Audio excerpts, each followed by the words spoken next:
ভাবুন তো, আপনি এমন একটা জায়গাতে গিয়েছেন যেখানে মানুষ না, মানুষের বদলে পুতুল বসবাস করে। বাস স্ট্যান্ডে, রাস্তার ধারে বা ঘরে।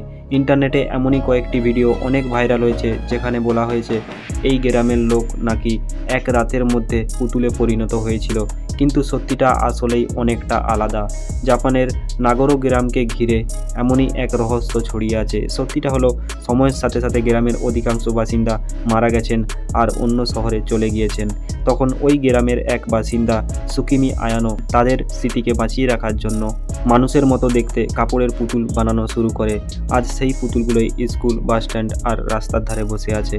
এই গ্রামটিতে মানুষের থেকে পুতুল বসবাস করে, এটা সত্যি। কিন্তু এক রাতে সবাই পুতুল হয়ে গিয়েছিল, এটা একটা ভাইরাল গুজব। তাই এমন বাস্তব রহস্য আর ভাইরাল দাবির আসল সত্য জানতে আমাদের এই রহস্য চ্যানেলটাকে সাবস্ক্রাইব করে রাখবেন।